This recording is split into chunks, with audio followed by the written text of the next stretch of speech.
La familia, bonjour à tous, j'espère que vous allez bien. Donc, petite vidéo aujourd'hui pour parler info mercato. Il y a un joueur qui est en approche du Real Madrid. C'est en train de se concrétiser petit à petit. C'est ce joueur-là, Jude Bellingham. Donc, les gars, Jude Bellingham, 19 ans, joueur du Borussia Dortmund.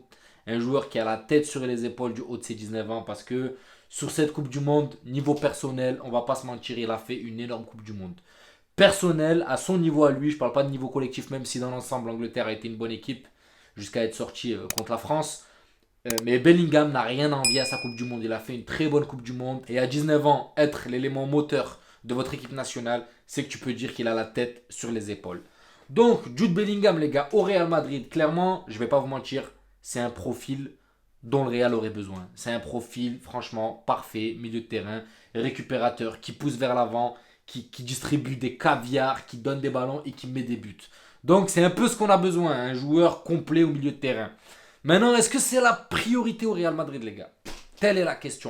Après, je sais, c'est la course à l'argent, les enchères sont en train de monter, il faut refaire notre milieu de terrain. Mais là, si vous achetez Jude Bellingham, c'est pour le mettre sur le banc. Parce que tu vas pas poser Kroos, tu vas pas poser Modric, les joueurs sont encore là. Parce que là, c'est ce qui se dit, c'est que c'est dans les semaines à venir que Jude Bellingham serait prêt à venir au Real Madrid. C'est dans les semaines à venir.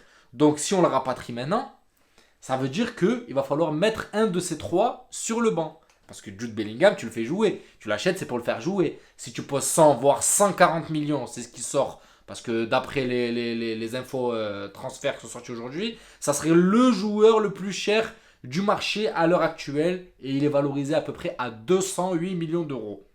208 millions d'euros. Derrière lui, je crois, il y a Foden, après il y a Mbappé, après Vinicius. Voilà, il y a un petit classement de 5 joueurs et il serait devant en tête à 208 millions d'euros. Et le Borussia n'attendrait pas moins de 100 millions avec 40 millions en bonus. Donc là, actuellement, est-ce que c'est la priorité du Real Madrid, les gars? Répondez-moi sincèrement. Est-ce qu'on doit aller jeter le grappin sur ce joueur avant que les enchères augmentent? Ou est-ce qu'on doit renforcer? Et encore, je le dis une énième fois, les gens ils doivent me dire, mais il est fou lui avec sa défense, il nous rend fou. Non latéraux, Odriozola, les gars, blessé. Carvaral blessé. On n'a que Lucas Vasquez à droite. On n'a que Lucas Vasquez à droite. Et Alaba a refusé de jouer latéral gauche. Il préfère jouer défenseur central. Donc, est-ce qu'on peut mettre le grappin sur Jude Bellingham en sachant que défensivement, ça va pas? Ou réfléchir et faire un mercato réfléchi en allant renforcer les postes où il y a des lacunes? Voilà, c'est juste ça la question. Je dis pas que Jude Bellingham n'est pas un bon joueur ou quoi que ce soit. Non, loin de là. Jude, c'est un monstre. Il l'a montré. À 19 ans, faire ce qu'il a fait, peu de joueurs le font au jour d'aujourd'hui. Mais est-ce que c'est notre priorité? Voilà la question. Dites-moi le dans les commentaires, les gars. Vous êtes d'accord là, au jour d'aujourd'hui, de rapatrier Jude Bellingham? Clairement, est-ce que c'est vraiment la priorité de ce mercato? Parce que pour moi, les gars, je le dis, je le redis, je le redis, je le redis, un milieu de terrain, on n'en a pas besoin actuellement. Si on voit dans les 10 ans à venir et qu'on est prêt à le mettre sur le banc, il n'y a pas de problème. On peut se prendre un milieu de terrain et le mettre sur le banc. Après, payer 140 millions. Bon, après, voilà, on peut mettre un Jude de temps en temps, tourner avec Kroos quand il est fatigué. Ok, sachant que le mec est titulaire indiscutable au Borussia Dortmund. C'est là où, en fait, est-ce que lui aussi acceptera? Bon, après, bon, j'ai pas peur pour les questions d'ego, parce que quand tu arrives au Real Madrid, tu mets ton ego de côté. Tu viens et tu es au service du club et de l'institution. Donc tu fermes ta bouche et tu t'adaptes à ce que te dit le coach. Donc ça, j'ai pas peur.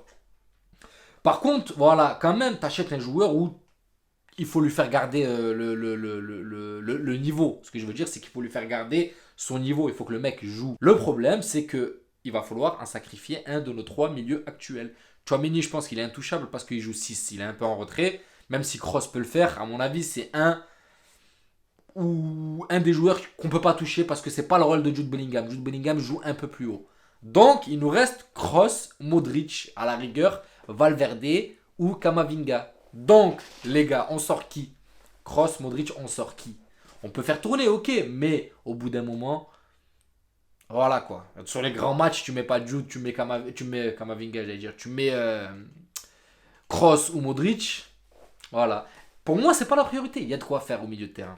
Il y a de quoi faire. Ceballos, on l'a toujours pas vendu, il est encore là. Kamavinga, Chouamini, Valverde, qui peut jouer attaquant, mais que son poste de prédilection, les gars, vous savez comme moi, c'est milieu. Donc, les gars, répondez-moi à cette question. Est-ce que Jude Bellingham, tout le monde est en train de sauter dessus là comme un ouf, ouais, Jude, Jude au Real, Jude au Real, mais est-ce que c'est la priorité? Objectivement, est-ce que vraiment, objectivement, on parle voilà, intelligemment avec un mercato réfléchi? Est-ce que là, aligner 140 patates pour un joueur, en sachant que tu as tes latéraux qui sont nuls à chier, qui sont capables de rien faire. Là, on l'a bien vu juste contre Cacereño, les gars. Vasquez, cuit. Cuit, Vasquez contre Cacereño. Voilà, il s'est fait bouffer graille par des mecs de D4. Donc, est-ce que c'est la priorité? Je le répète et je me répète et je le répète. Sans parler du talent du joueur, les gars. On parle pas du talent du joueur parce que le talent y est. On va pas se mentir sur ça. Jude Bellingham, c'est un monstre. Je le dis, je le répète. C'est un monstre. Donc, qu'est-ce qu'on fait? Franchement, les gars, mon choix, il est mitigé, je vais pas vous mentir. Est-ce qu'on devrait l'acheter au péril de pas trouver des latéraux de qualité et essayer juste de voilà, trouver des bouches-trous? Et clairement, au Real Madrid, il n'y a pas de bouche-trous. Il faut que les joueurs qui viennent soient des joueurs compétitifs, des joueurs de qualité. Ou mettre de côté Bellingham, se concentrer sur le futur attaquant et les latéraux. Le futur attaquant et les latéraux. Parce que pour moi, le milieu de terrain, il est fourni. Kamavinga, il est en train de grandir. On le voit petit à petit. Kamavinga, voilà, ça commence à prendre des épaules. Chouamini, il est en place. Kroos, il est encore là. Même si, bon, il y a une rumeur Manchester City pour la saison prochaine. On ne sait pas. On verra. Mais bon, est-ce qu'on prépare l'avenir en misant tout sur Jude Bellingham, hein, ou est-ce qu'on renforce les postes lacuniers du Real Madrid, les gars? Les latéraux, je le dis, je le répète, les latéraux.